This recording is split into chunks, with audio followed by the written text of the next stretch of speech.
Hello friends, welcome to our YouTube channel. Friends, आज हम लोग साइंस के कुछ इंपॉर्टेंट क्वेश्चन को डिस्कस करने वाले हैं, जो कि है हमारा बिहार पुलिस और बीएसएससी इंटर लेवल 2023 के एग्जाम में आने की पूरी संभावना है। ठीक है दोस्तों,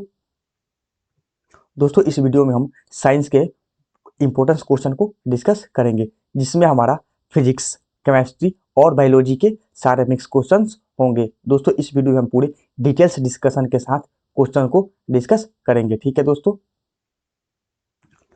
मैं ये बता दूं कि अभी तक हमारे चैनल पे आप पहली बार विजिट कर रहे हैं तो चैनल को सब्सक्राइब कर बेल आइकन को प्रेस जरूर कर दीजिएगा। दोस्तों, हमारे बिहार पुलिस और बीएसएससी इंटर लेवल में जितने भी साइंस के क्वेश्चन पूछे जाएंगे, हमारे इस वीडियो से आने की पूरी संभावना है, क्योंकि हम उसको पूरे डिटेल्स के साथ कवर करने का प्रयास करेंगे। तो दोस्तों, हम बिना देरी किए हुए चलते हैं अपने पहले क्वेश्चन की ओर और अच्छे से उसको हम डिस्कस करते हैं। क्वेश्चन नंबर 1 है दोस्तों हमारा, एक गोलाकार दर्पण और पतली गोलाकार लेंस, एक गोलाकार दर्पण और एक पतली गोलाकार लेंस प्रत्येक में 20 सेंटीमीटर की फोकल लंबाई होती है। जिसमें कितनी लंबाई होती है दोस्तों? 25 सेंटीमीटर की फोकल लंबाई होती है। ऐसी परिदृश्य में निम्नलिखित में से कौन सा सत्य होने की संभावना है? तो दोस्तों, पहले इसका सही उत्तर देख लेते हैं। तो इसका सही उत्तर हो जाएगा दोस्तों ऑप्शन नंबर सी, क्योंकि दोनों अवतल हैं, इसलिए इसमें दो जो दर्पण दिया गया, गोलाकार दर्पण और एक पतली गोलाकार लेंस, ये दोनों कैसा दर्पण है? ये दोनों अवतल दर्पण होते हैं। दोस्तों, अवतल दर्पण की बात करते हैं तो दोस्तों अवतल दर्पण होते सॉरी अवतल लेंस की बात करते हैं। दोस्तों, अब बात करते हैं हम अवतल लेंस की। तो अवतल लेंस कैसा होगा दोस्तों? हमारा ये दोस्तों ये हमारा हो गया अवतल लेंस। ठीक है दोस्तों, अवतल लेंस हो गया। ठीक है, यहाँ दोनों हम ये हमारा कैसा है? ये अवतल लेंस है, सॉरी ये अवतल दर्पण है, ये हमारा अवतल दर्पण है, ये हमारा अवतल लेंस है। ठीक है, अब इसमें हम आपतित किरण को गुजारते हैं, तो इसमें आपतित किरण को गुजार देगा। ठीक है, इसमें कैसा होगा? तो इसका आंसर हो जाएगा दोनों अवतल है। ठीक है, आगे दोस्तों, अवतल लेंस और अवतल दर्पण की जो फोकस दूरी होती है, अवतल लेंस और अवतल दर्पण की जो फोकस दूरी होती है, वो कैसा होती है? वो फोकस दूरी जो होता है हमेशा क्या होती है? निगेटिव होती है, मतलब हमेशा फोकस इसकी ऋणात्मक ऋणात्मक कैसा होती है दोस्तों? इसका फोकस दूरी जो होती है हमेशा ऋणात्मक होती है। और उत्तल दर्पण एवं उत्तल लेंस की फोकस दूरी कैसी होती है? उत्तल दर्पण उत्तल दर्पण और उत्तल लेंस की फोकस दूरी हमेशा कैसे होती है? पॉजिटिव होती है, मतलब धनात्मक होती है। कैसा होती है दोस्तों? धनात्मक होती है। ठीक है, इतना दोस्तों आप लोग बात याद रखिए, क्योंकि क्वेश्चन हमारे पूछ ले जाते हैं। ये हमारा हो गया अवतल लेंस, ये हमारा सॉरी ये हो गया हमारा अवतल दर्पण, ये हमारा हो गया अवतल लेंस। ठीक है, और अवतल दर्पण और अवतल लेंस की जो होती है हमारी फोकस दूरी कैसी होती है? तो हमारी ऋणात्मक होती है। और अवतल दर्पण और उत्तल लेंस की फोकस दूरी कैसी होती है दोस्तों? हमेशा धनात्मक होती है। ठीक है, अगले क्वेश्चन पे चलते हैं। अगला क्वेश्चन है, निम्न में कौन सा जानवरों का सबसे बड़ा समूह है? तो निम्न में से कौन सा जानवरों का सबसे बड़ा समूह है? ठीक है दोस्तों, तो हम इसको बात करते हैं पहले ऑप्शन। तो ऑप्शन नंबर कौन सा? ऑप्शन जो है बी से हो जाएगा, ऑर्थोपोडा। ऑर्थोपोडा जो होता है दोस्तों, ऑर्थोपोडा ये जानवरों का सबसे बड़ा समूह है। दोस्तों, ऑर्थोपोडा जो होता है हमारा, ये जानवरों का सबसे बड़ा समूह है। दोस्तों, ऑर्थोपोडा समूह के जीव का शरीर जो होता है हमारा, ऑर्थोपोडा जीव का शरीर कैसा होता है दोस्तों? शरीर सिर, वक्ष एवं उदर में विभक्त होता है। ऑर्थोपोडा जो होता है उसका शरीर सिर, वक्ष, उदर में क्या होता है? विभक्त होता है, मतलब अलग अलग प्रकार की होता है। ठीक है, ऑर्थोपोडा। और ये ऑर्थोपोडा कैसे होते हैं? और ये रुधिर पंचसारी तंत्र के खुले प्रकार का होता है। ठीक है दोस्तों, ऑर्थोपोडा में हमारा क्या होता है? रुधिर पंचसारी तंत्र खुले होते हैं। ठीक है दोस्तों, और रुधिर पंचसारी तंत्र खुले होते हैं। अगले क्वेश्चन पर हम चलते हैं। अगला क्वेश्चन है दोस्तों, बिहार पुलिस और एसएससी इंटर में साइंस से हमारे यहीं से क्वेश्चन पूछे जाने की 100% संभावना है, क्योंकि हम हर एक टॉपिक का क्वेश्चन यहाँ डिस्कस करने वाले हैं और अच्छे तरह से भी डिस्कस करेंगे। ठीक है दोस्तों, आप लोग वीडियो को पूरा जरूर देखने का प्रयास कीजिएगा। आगे वीडियो में भी अच्छे अच्छे क्वेश्चन को हम डिस्कस करते हुए जाएंगे। क्वेश्चन है हमारा, पॉलिश सतह पर प्रकाश की एक किरण सतह पर मिलने के बाद उसी माध्यम में लौटती है, उसे क्या कहा जाता है? तो दोस्तों, इसका सही उत्तर हो जाएगा परिवर्तन। इसको हम दोस्तों परिवर्तन कहा जाता है। ठीक है दोस्तों, अब थोड़ी इसको हम डिस्कशन कर लेते हैं। दोस्तों, अब बात करते हैं मतलब आंसर के बारे। तो आंसर हो जाएगा हमारा ऑप्शन नंबर डी, परिवर्तन। दोस्तों पॉली सतह पर प्रकाश की एक किरण सतह पर मिलने के बाद उसी माध्यम में लौटती है तो उसे हम क्या बोलते हैं, उसे हम परिवर्तन बोलते हैं। ठीक है दोस्तों, अब बात करते हैं परावर्तन क्या होता है। दोस्तों परावर्तन हम अपने से लिखे हुए हैं, अब इसको भी हम बता देते हैं परावर्तन क्या होता है। दोस्तों प्रकाश के चिकने पृष्ठ से टकराकर, मतलब प्रकाश के चिकने पृष्ठ से टकराकर पुनः प्रारंभिक माध्यम में वापस आने की घटना को प्रकाश का हम क्या बोलते हैं, उसको हम प्रकाश का परावर्तन बोलते हैं। ठीक है, परावर्तन और परिवर्तन में आपको अंतर पता चल गया दोस्तों। अब बात करते हैं हम अगले पे। दोस्तों अब बात करते हैं हम किस पे, अब बात करते हैं हम विवर्तन पे। ठीक, अभी विवर्तन क्या होता है दोस्तों, प्रकाश का अवरोध के किनारों पर मुड़कर उसकी छाया में प्रवेश करने की घटना को हम क्या बोलते हैं, विवर्तन बोलते हैं। मतलब प्रकाश का अवरोध के किनारों पर मुड़कर उसकी छाया में प्रवेश करने की घटना को हम विवर्तन बोलते हैं। ठीक है, परिवर्तन हो गया दोस्तों, परिवर्तन भी हम देख लिए, परावर्तन देख लिए और विवर्तन देख लिए। ठीक है दोस्तों, अब थोड़ा हम अपवर्तन देख लेते हैं। अपवर्तन क्या होता है दोस्तों, अपवर्तन की बात करें तो अपवर्तन कब होता है दोस्तों, जब प्रकाश की किरण एक माध्यम से दूसरे माध्यम में जाती है। मतलब दोस्तों जब प्रकाश की किरण है एक माध्यम से दूसरे माध्यम में जाती है, ठीक है, एक माध्यम से दूसरे माध्यम में जाती है और अपने मार्ग से विचलित हो जाती है। वो क्या होती है दोस्तों, वो अपने मार्ग से मतलब अपने रास्ते से जो होती है वो विचलित हो जाती है। तो यह घटना क्या कहलाती है, यह घटना दोस्तों हमारी प्रकाश का अपवर्तन कहलाता है। ठीक है दोस्तों, हमने तीनों चारों ऑप्शन देख लिए, परिवर्तन भी देख लिए, परावर्तन भी देख लिए, परिवर्तन देख लिए और विवर्तन देख लिए और अपवर्तन भी देख लिए। ठीक है, इतना बात दोस्तों आप लोग याद रखिए क्योंकि एग्जाम में परिवर्तन और अपवर्तन पे क्वेश्चन पूछ लिए जाते हैं।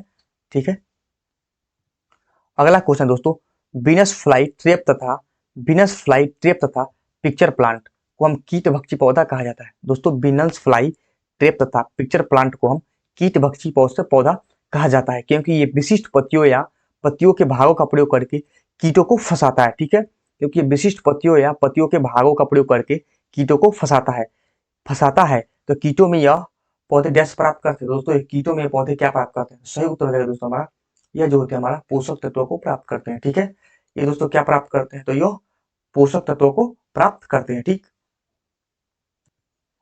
दोस्तों, ऐसे कीट भक्षी पौधे कहाँ पे उगते हैं, तो दोस्तों ऐसे कीट भक्षी पौधे पादप जो होते हैं उन्हें मृदा में उगते हैं। कहाँ उगते हैं, तो ऐसे कीट भक्षी पिक्चर प्लांट वाले पौधे कहाँ उगते हैं, तो ये सब कहाँ उगते हैं, ये सब मृदा में उगते हैं। जिसमें क्या होते हैं, जिसमें हमारे नाइट्रोजन की कमी होती है। इन सब कीट भक्षी पौधों में क्या होती है, नाइट्रोजन की कमी होती है। ठीक है, ये सारे पिक्चर प्लांट्स हमारे मृदा में उगते हैं और इन सब में नाइट्रोजन की कमी होती है। ठीक है, कीट भक्षी पादप की 30 प्रजातियां भारत में पाई जाती है। जो हमारे कीट भक्षी पादप होते हैं इनकी कितनी प्रजातियां, तो कितनी 30 प्रजातियां दोस्तों जो है प्रजातियां हमारे कहाँ पाई जाती है, ये हमारे भारत में पाई जाती है। दोस्तों ये मेघालय में भी पाई जाती है, मेघालय में पाई जाती है। ठीक है दोस्तों, ये मेघालय में भी पाई जाती है। दोस्तों अब बात कर लेते हैं इनकी प्रजातियां, कुछ प्रजातियों के बारे में यहाँ पे हम बात करते हैं कि कीट भक्षी पादप के कितने प्रजाति हैं। दो, जैसे एक डॉर्सेरा हो गया, क्या हो गया, पहला हो गया डॉर डॉर्सेरा। ठीक है, एक तो ये डॉर्सेरा है कीट पक्षी, दूसरा हो जाएगा हमारा पिक्चर प्लांट, ये भी हो गया। ठीक, वेनस फ्लाई क्या हो गया दोस्तों, फ्लाई वेनस फ्लाई। ठीक है, जिसको हम मेघालय में पाया जाता है वो क्या होता है, वो घटपर्णी होता है। क्या, घटपर्णी। तीसरा हो गया क्या, घटपर्णी, घट घटपर्णी। ठीक है, चौथा हो गया दोस्तों, चौथा क्या हो जाएगा हमारा, ब्लेडर वर्ड। क्या, ब्लेडर ब्लेडर वर्ड।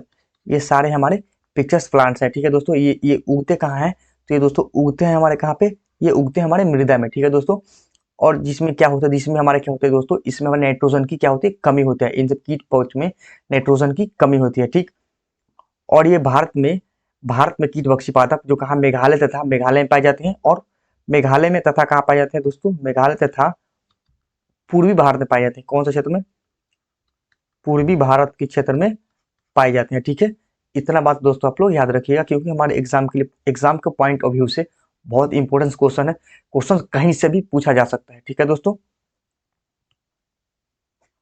अगला, यदि कोई वस्तु समान समय अंतराल में असमान दूरी तय करती है तो इसमें क्या कहा जाता है। दोस्तों यदि कोई वस्तु समान समय अंतराल में असमान दूरी जब तय करती है तो क्या कहा जाता है, असमान गति कहा जाता है। दोस्तों क्या कहा जाता है, असमान गति कहा जाता है। ठीक है, हमारा ऑप्शन नंबर ए यहाँ पे दोस्तों सही उत्तर हो जाएगा दोस्तों। ठीक है, अब हम बात कर लेते हैं समान गति क्या होता है दोस्तों। अब समान गति के बारे में हम डिस्कस करते हैं दोस्तों। समान गति या समानांतर गति हो जाएगा दोस्तों। अगर यदि कोई वस्तु एक समान गति कर रही है, मतलब कोई वस्तु है जो एक समान गति कर रही है, लगातार गति कर रही है, तो उसका वेग जो है वो क्या होगा, वेग हमारा नियत होगा, नियत होगा। अतः वेग समान ग्राफ एक सरल ग्राफ रेखीय होगा। तो जो हमारा क्या होगा, समान अक्ष में समानांतर गति होगा, मतलब समानांतर होगा। ठीक है दोस्तों, हम ग्राफ की मदद से देख लेते हैं दोस्तों। ग्राफ की मदद से हम इसे देखते हैं।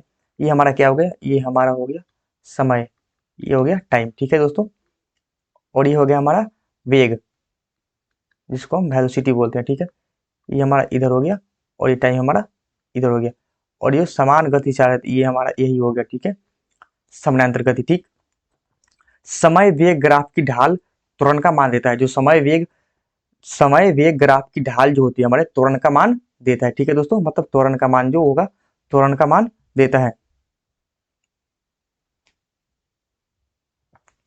अगला क्वेश्चन है दोस्तों हमारा, फेनो फेनोफ्लेथिन फेनोफ्लेथेलिन को सिरके में डालने पर घोल किस रंग का हो जाता है।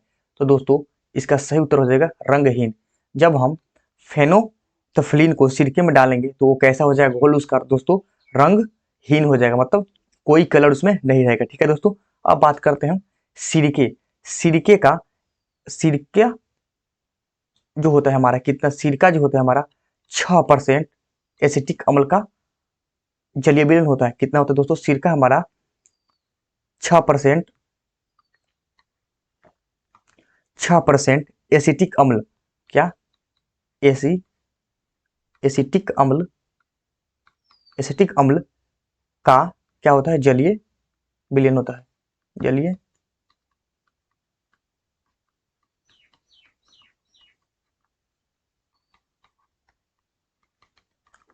दोस्तों सिरका जो होता है वो 6% एसिटिक अम्ल का जलीय विलयन होता है। ठीक है, अब बात करते हैं अम्ल के बारे में दोस्तों। जब हमारे क्वेश्चन में पूछ लिया तो हम सब पर डिस्कस करते हैं अम्ल। तो दोस्तों अम्ल जो होता है वो फिनोल्फ्थालीन को रंगहीन कर देता है। ये तो बात मालूम चाहिए। ये क्या होता है, फिनोल्फ्थालीन को क्या करता है, रंगहीन ये भी कर देता है। अम्ल भी जो होता है फिनेल्फ्थालीन को रंगहीन कर देता है। और ये जो फिनेल्फ्थालीन जो होता है वो क्षार को कैसे करता है दोस्तों, ये जो हमारा फिनोल्फ्थालीन होता है ये हमारे क्षार को कैसा रंग प्रदान करता है, तो ये हमारा गुलाबी रंग प्रदान करता है। कैसा, गुलाबी रंग जो होता है उसको प्रदान करता है। और क्षार मिथाइल ऑरेंज को क्या कर देता है। अब बात करते हैं दोस्तों हम क्षार मिथाइल के बारे में। क्षार मिथाइल जो होता है, क्षार मिथाइल ये क्या करता है, ये क्षार मिथाइल जो होता है ऑरेंज को पीला करता है। ऑरेंज रंग जो होता है हमारा, ऑरेंज ऑरेंज रंग को कैसा करता है, ये ऑरेंज रंग को पीला रंग कर देता है। क्षार जो होता है हमारे ऑरेंज रंग को पीला रंग करता है। ये गुलाबी क्या करता है दोस्तों, गुलाबी क्षार जो होता है गुलाबी को क्षार मिथाइल सॉरी फिनेल्फ्थालीन जो है, फिनेल्फ्थालीन को क्षार गुलाबी रंग कर देता है। ठीक है, इतना हम लोग देख लिए। अब अगले क्वेश्चन पे चलते हैं। अगला क्वेश्चन है हमारा, प्रतिध्वनि निम्न में से किस ध्वनि के गुण के कारण सुनाई देता है। तो दोस्तों प्रतिध्वनि जो होता है वो किस गुण के कारण सुनाई देता है, तो सही जवाब हो जाएगा हमारा ध्वनि तरंगों का परिवर्तन। दोस्तों ध्वनि तरंग के परिवर्तन के कारण ही हमारा ध्वनि के प्रतिगुण सुनाई देता है। ठीक है दोस्तों, अब बात करते हैं कि हम दोस्तों थोड़ा बात करते हैं प्रतिध्वनि तरंगे कैसे होती है। ठीक है दोस्तों, तो जब ध्वनि तरंगे दूर स्थित किसी, मतलब जब ध्वनि की तरंगे दूर स्थित किसी दृढ़ टावर या पहाड़ आदि से टकराकर पर जब परिवर्तित हो जाती है, तो इसे हम परिवर्तन ध्वनि को हम क्या बोलते हैं दोस्तों, प्रतिध्वनि कहते हैं। ठीक है, ये बात आप लोग याद रखिएगा। ठीक, अगले पे चलते हैं। अगला क्वेश्चन है, अग्नाशयी रस में कौन सा मौजूद एंजाइम प्रोटीन को एमिनो एसिड में परिवर्तित करता है। तो दोस्तों सही जवाब हो जाएगा हमारा ऑप्शन नंबर ए, ट्रिप्सिन जो होता है, ट्रिप्सिन अग्नाशयी रस में मौजूद एंजाइम प्रोटीन को एमिनो एसिड में परिवर्तित कर देता है। ठीक है दोस्तों, एमाइलेज एमाइलेज जो होता है वो हमारा मांड को कैसा बदलता है, मांड को किससे बदलता है, तो ये हमारे शर्करा में बदलता है। किससे बदलता है दोस्तों, ये हमारे इसको एंजाइम जो होता है एमाइलेज जो होता है हमारे मांड को शर्करा में बदल देता है। अब बात करते हैं लाइपेज। दोस्तों लाइपेज जो होता है वो वसा अम्ल एवं ग्लिसरॉल में परिवर्तित करता है। लाइपेज जो होता है वसा को लाइपेज जो होता है वसा को वसा अम्ल किसमें बदलता है दोस्तों, वसा वसा अम्ल एवं गिल्सरॉय, किसमें, गिल्सरॉय, गिल्सरॉय में बदल देता है। ठीक है, अब बात करते हैं हम दोस्तों अब एक को बात करते हैं माल्टोज, माल्टोज के बारे में। दोस्तों माल्टोज जो होता है वो किसको किस में बदलता है, तो माल्टोज जो होता है यह ग्लूकोज को शर्करा में परिवर्तित करता है। माल्टोज किसको, ग्लूकोज, ग्लू माल्टोज को, माल्टोज जो होता है, माल्टोज को ग्लूकोज शर्करा में परिवर्तित करता है। माल्टोज जो होता है, maltose sorry sorry sorry sorry दोस्तों माल्टोज जो होता है वो माल्टोज को ग्लूकोज शर्करा में बदल देता है। ठीक है, ये 4 पॉइंट्स अपना याद रखिएगा कि वो लाइपेज वसा को, लाइपेज जो होता है वसा को वसा अम्ल एवं गिल्सरॉय में परिवर्तित करता है, और एमाइलेज जो होता है वो मांड को शर्करा में बदल देता है। ठीक है, और लाइपेज बता दिया, ट्रिप्सिन को ये बदलता है, ट्रिप्सिन वाला ये तो आपको पता ही चल गया। और एक माल्टोज जो होता है वो माल्टोज को ग्लूकोज में शर्करा में बदलता है। ठीक है, अगले क्वेश्चन पर बढ़ते हैं। अगला क्वेश्चन है, निम्न में कौन सा यौन संक्रमित बीमारी नहीं है, तो सही उत्तर हो जाएगा इसका ऑप्शन नंबर बी, मसले जो होता है दोस्तों ये हमारा यौन संक्रमित बीमारी नहीं है। ठीक है दोस्तों, ये इसकी बात करते हैं, कैंडिडाइस जो होता है ये कैसा बीमारी है दोस्तों, कैंडिडाइस जो होता है ये कवक से संक्रमित होने वाला बीमारी है। कैसे, ये हमारे कवक से संक्रमित होने वाला यौन संक्रमित रोग है, ये कवक से संक्रमित होने वाला यौन संक्रमित रोग है। ठीक है दोस्तों, ठीक है, अब बात करते हैं गिगोनिया। गिगोनिया बीमारी का कारण नाइसेरिया जीवाणु होता है। दोस्तों गिगोनिया बीमारी के कारण नाइसेरिया, कैसा कैसा, नाइसेरिया, नाइसेरिया गिगोनिया जीवाणु होता है। ठीक है, अब दोस्तों बात करते हैं हम सिफिलिस रोग के बारे में। दोस्तों सिफिलिस रोग जो होता है वो शिश्न अंग को प्रभावित करते हैं। कैसा, सिफिलिस जो होते हैं हमारे, कैसा, शिश्न अंग, शिश्न अंग को ये प्रभावित करते हैं। एड्स एक रोग होता है दोस्तों, एड्स, ये भी संक्रमित बीमारी है। एड्स रोग का भी एक कारण असुरक्षित यौन संबंध बनाना ही होता है, ये भी हमारा एक रोग ही है। ठीक है, चलते हैं दोस्तों अगले क्वेश्चन पे। अगला क्वेश्चन है, सर्वाधिक उपयुक्त विकल्प का चयन कीजिए, मतलब सर्वाधिक उपयुक्त विकल्प का चयन कीजिए। ठीक है दोस्तों, तो इसका सही उत्तर के बारे में बात करें तो ऑप्शन नंबर डी 32 सही होगा। 0 डिग्री सेल्सियस बराबर कितना होता है दोस्तों, 32 फ़ारेनहाइट होता है। ठीक है, अब हम थोड़ी तापमान स्केल और हिमांक बिंदु और क्वथनांक बिंदु पे हम डिस्कस कर लेते हैं। ठीक है दोस्तों, तो पहले हम क्या लिखते हैं, डिग्री सेल्सियस। ठीक है, यहाँ रहेगा दोस्तों हमारा क्या, तापमान स्केल। ठीक है, तापमान स्केल यहाँ देखेंगे, इसके बाद देखेंगे हम हिमांक बिंदु कितना होते हैं, कितना देखिए वो गल जाता है, बर्फ बन जाता है हिमांक बिंदु। ठीक, अब देखेंगे हम यहाँ पे क्या, क्वथनांक, क्वथ, थोड़ा दोस्तों राइटिंग थोड़ा सही नहीं होगा, मैनेज कर लीजिएगा, क्वथनांक। ठीक है, यहाँ क्या एक नंबर में देखते हैं दोस्तों डिग्री सेल्सियस के बारे में, डिग्री सेल्सियस। ठीक है, डिग्री सेल्सियस हिमांक बिंदु कितना होता है, वो भी 0 डिग्री, 0 डिग्री सेल्सियस तक कितना होता है, 0 डिग्री सेल्सियस पे हिमांक बिंदु होता है। अब इसका बात करते हैं क्वथनांक, क्वथनांक कितना होता है दोस्तों, 100 डिग्री सेल्सियस पे क्वथनांक हो जाता है। अब 2 नंबर की बात करते हैं, 2 नंबर में डिग्री फ़ारेनहाइट, क्या, डिग्री फ़ारेनहाइट,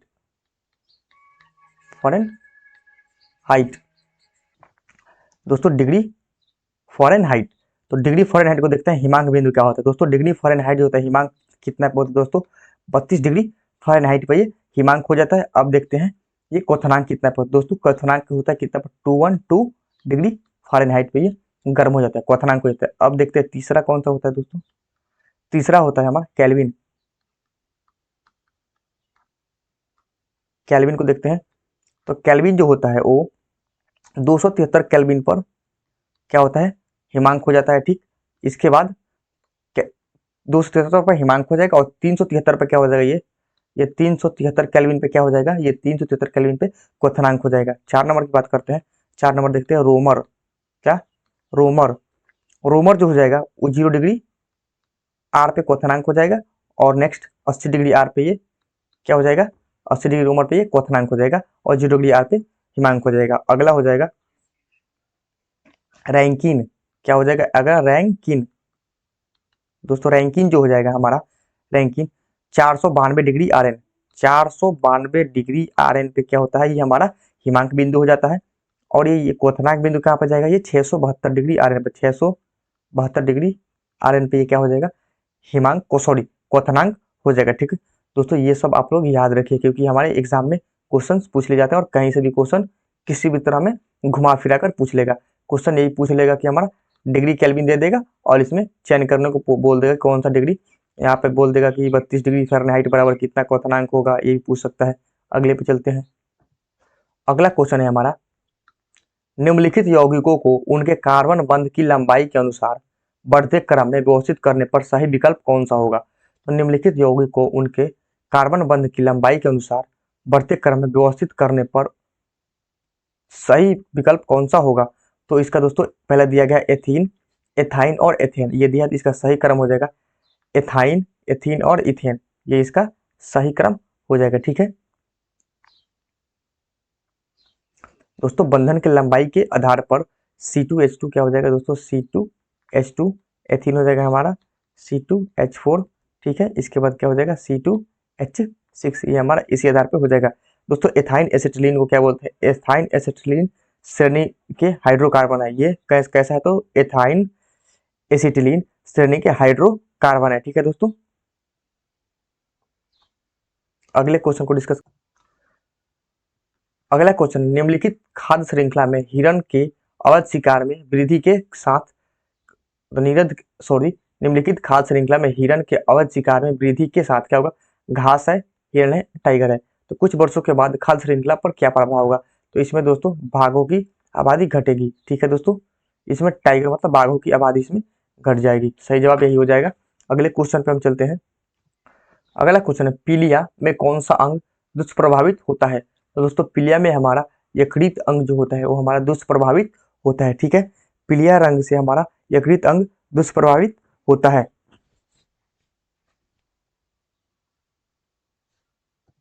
अगला क्वेश्चन है, कौन सा हार्मोन नहीं है। तो दोस्तों कौन सा हार्मोन नहीं है, तो दोस्तों इंसुलिन एक हार्मोन है, थायरोक्सिन एक हार्मोन है और एंड्रेसलिन एक हार्मोन है। दोस्तों हीमोग्लोबिन जो है वो हमारा हार्मोन नहीं है। ठीक है, हीमोग्लोबिन जो है वो हमारा हार्मोन नहीं है। यह एक क्या है दोस्तों, यह एक प्रोटीन है जो आरबीसी में पाया जाता है।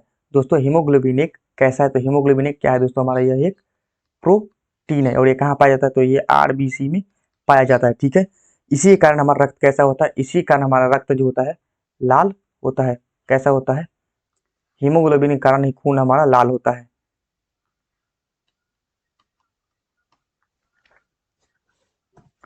दोस्तों अगर हमारे रक्त में हीमोग्लोबिन की मात्रा जो हो गई कम हो जाएगी तो हमें क्या हो जाएगा, एमेनिया नामक रोग हो जाएगा। कौन सा रोग हो जाएगा, एमेनिया, एमीनिया नामक रोग, एमीनिया रोग हो जाएगा अगर हमारे खून की मात्रा कम हो जाएगी तो। ठीक है दोस्तों, इंसुलिन हार्मोन की कमी से कौन सा रोग होता है। दोस्तों इंसुलिन हार्मोन की कमी से मधुमेह रोग होता है। कौन सा रोग होता है, मधुमेह रोग होता है।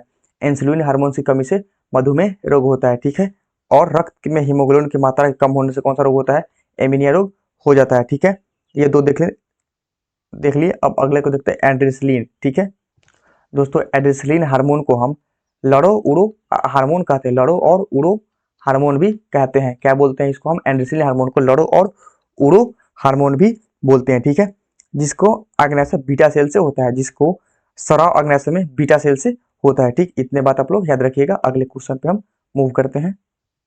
अगला क्वेश्चन है, पृथ्वी पर उपलब्ध ताजे जल का प्रतिशत कितना है। दोस्तों सही उत्तर इसका हो जाएगा 2.7। ठीक है, 2.7 पृथ्वी पर उपलब्ध ताजे जल का प्रतिशत है। ठीक है दोस्तों, मीठे पानी पृथ्वी की सतह पर प्राकृतिक रूप में पाई जाती है, जो हिमनद, झील, बर्फ आदर तालाबों, नदियों में पाई जाती है। ठीक है, ये बात याद रखिएगा। अगले क्वेश्चन मूव कर। अगला क्वेश्चन है हमारा, निम्न में से अधिकतम द्रव्यमान किसका है। दोस्तों निम्न में से अधिकतम द्रव्यमान किसका है, तो सही उत्तर हो जाएगा दोस्तों न्यूट्रॉन। न्यूट्रॉन का द्रव्यमान दोस्तों सबसे ज्यादा है इन तीनों में। ठीक है, इलेक्ट्रॉन, प्रोटॉन तथा न्यूट्रॉन परमाणु की मूल कण होते हैं। दोस्तों इलेक्ट्रॉन, प्रोटॉन और तथा न्यूट्रॉन जो होते हैं हमारे परमाणु के क्या होते हैं, ये मूल कण होते हैं। ठीक है दोस्तों, अब बात करते हैं हम इलेक्ट्रॉन की खोज किसने किया था। दोस्तों इलेक्ट्रॉन का संकेत क्या होता है, इलेक्ट्रॉन का संकेत दोस्तों ई होता है। प्रोटॉन का दोस्तों संकेत क्या होगा, हमारा पी होगा। और न्यूट्रॉन का संकेत क्या होगा दोस्तों, एन होगा। ठीक है, इतना सही हो गया, कंफर्म हो गया। दोस्तों इसकी द्रव्यमान के बारे में बात कर ले, तो इसका द्रव्यमान देखते हैं तो हमारा 9.1 कितना होता है दोस्तों, 9.1 गुने 10⁻⁻31 केजी होगा। ठीक है, -31 केजी हो गया। ये हमारा इलेक्ट्रॉन का द्रव्यमान हो गया। और न्यूट्रॉन की बात करें तो न्यूट्रॉन की द्रव्यमान 1.675 गुने 10⁻⁻27 ये केजी हमारा इसका न्यूट्रॉन का द्रव्यमान हो गया। और बात करते हैं प्रोटॉन की, तो प्रोटॉन हो जाएगा 1.672 इंटू 10⁻27 केजी, ये हमारा इसका हमारा द्रव्यमान हो जाएगा। ठीक है, अब बात करते हैं इलेक्ट्रॉन की खोज किसने किया था। दोस्तों इलेक्ट्रॉन, यहाँ लिख देते हैं इलेक्ट्रॉन, यहाँ लिखते हैं पहले हम प्रोटॉन। ठीक है, यहाँ लिखते हैं हम न्यूट्रॉन। ठीक, यहाँ लिख देते हैं हम न्यूट्रॉन। अब बात करते हैं इलेक्ट्रॉन की खोज किसने किया था। दोस्तों इलेक्ट्रॉन की खोज हमारा जे थॉमसन ने किया था। कौन, किसने किया था, वैज्ञानिक का नाम था जे थॉमसन। क्या, जे थॉमसन ने इलेक्ट्रॉन की खोज किया था। अब कब किया था दोस्तों, तो 1897 ईस्वी में, 1897 ईस्वी में इसका खोज किया था। ठीक है, अब प्रोटॉन, प्रोटॉन की खोज किसने किया था दोस्तों, तो गोल्ड एस्टीन, क्या, सॉरी गोल्ड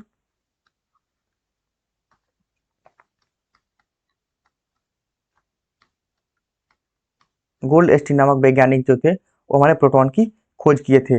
ठीक है, वो कब किए थे, तो 1886 ईस्वी में किए थे। ठीक है, और नामकरण कौन किया था, इसका नामकरण मतलब इसका पंडित जी कौन थे, तो दोस्तों इसका पंडित जी थे वो हमारे रदरफोर्ड थे। कौन थे, रदरफोर्ड जो थे दोस्तों, इनका नामकरण किए थे पंडित जी थे, पंडित जी बाबा। ठीक है, अब बात कर लेते हैं दोस्तों हम न्यूट्रॉन के बारे में।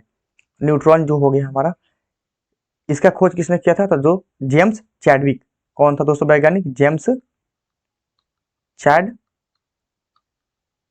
ठीक है, कब किए थे, तो 1932 ईस्वी में ये खोज किए थे। ठीक है दोस्तों, ये हमारे सब इंपोर्टेंट क्वेश्चन है, थोड़ा आप लोग इस पर ध्यान दीजिएगा। अगले क्वेश्चन पे हम चलते हैं, हल्के हल्के। अगला क्वेश्चन दोस्तों, समतल दर्पण के लिए प्रतिबिंब की प्रकृति कैसी होती है। दोस्तों समतल दर्पण के लिए प्रतिबिंब की प्रकृति कैसी होती है, तो सही उत्तर हो जाएगा हमारा आभासी और पार्श्विक उल्टा होती है। कैसी होती है दोस्तों, आभासी और पार्श्विक उल्टा होती है। ठीक है, समतल दर्पण का बना प्रतिबिंब वो जो होता है हमारा आभासी और वस्तु के बराबर तथा पार्श्व और उल्टा होता है। ठीक है दोस्तों, अगले पे चले। अगला है हमारा रक्तलापता किस प्रकार का रोग है, तो दोस्तों इसका सही उत्तर हो जाएगा अल्पता रोग। कौन सा रोग हो जाएगा दोस्तों, अल्पता रोग हो जाएगा इसका सही जवाब। रक्त लापता जो होता हुआ एक अल्पता रोग है। तो जो हमारा विटामिन बी12 की कमी से होता है, ये कौन से रोग कमी से होता है दोस्तों, ये हमारे विटामिन बी12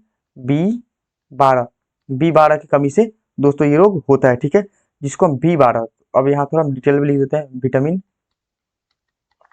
बी12। ठीक है, विटामिन बी12 को हम क्या बोलते हैं, साइकोबालामिन। क्या बोलते हैं दोस्तों हम इसको, साइकोबालामिन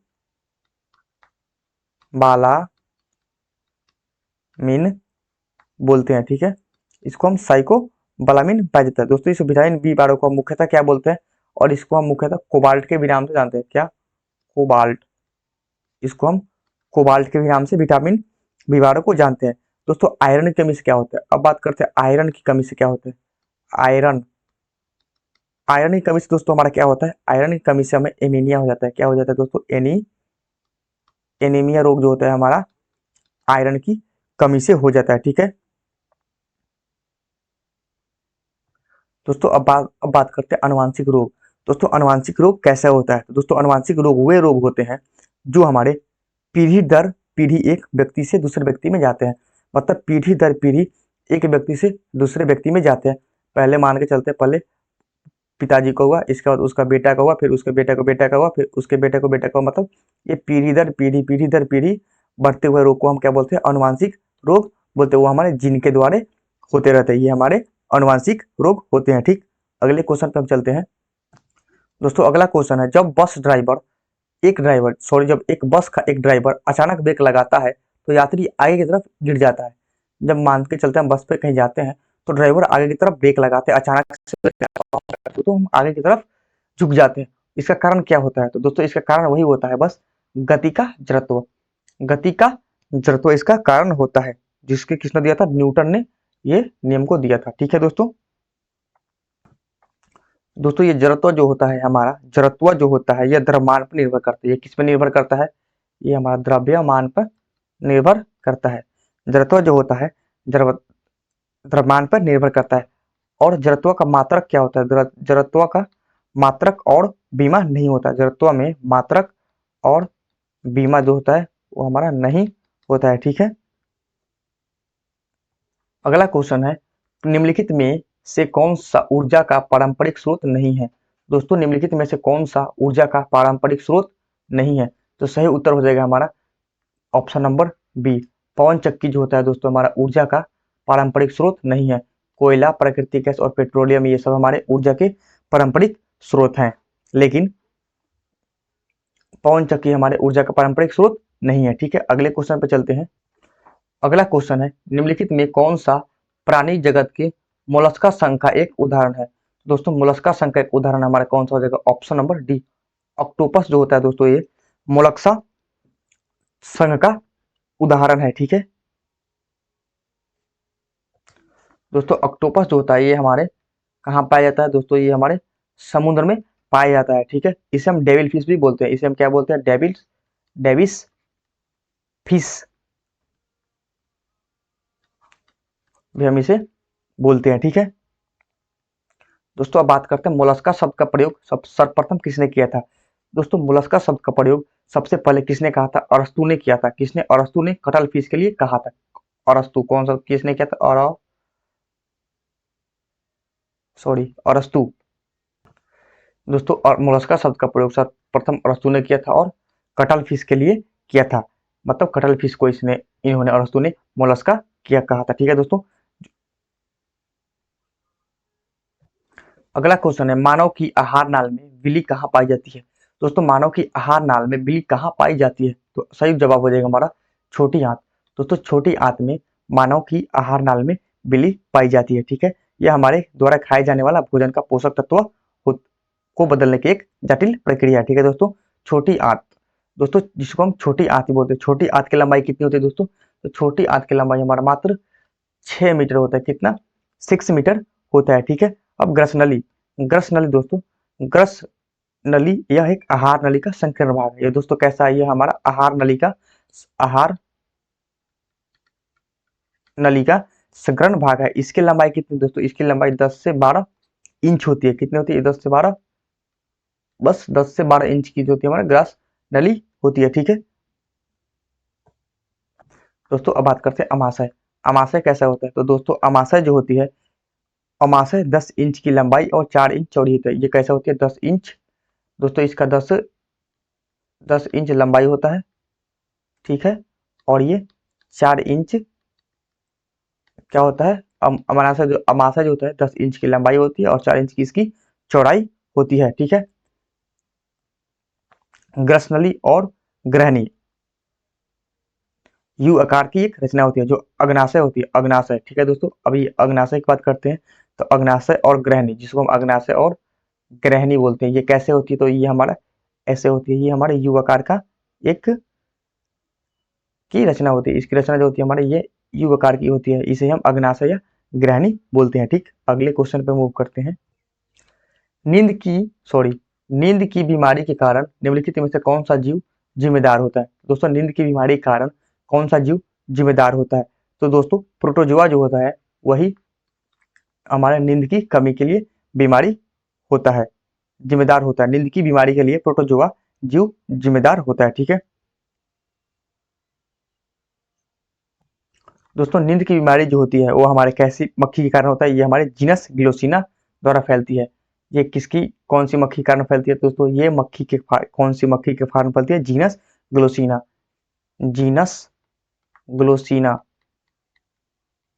जीनस ग्लोसिना मक्खी के कारण नींद की बीमारी फैलती है। ठीक है, ये बात आप लोग याद रखिएगा। दोस्तों विटामिन ए के कारण क्या होता है? रतौंधी। विटामिन ए के कारण क्या होता है? रतौंधी। विटामिन ए कारण हमारा क्या होता है, रतौंधी। ठीक है,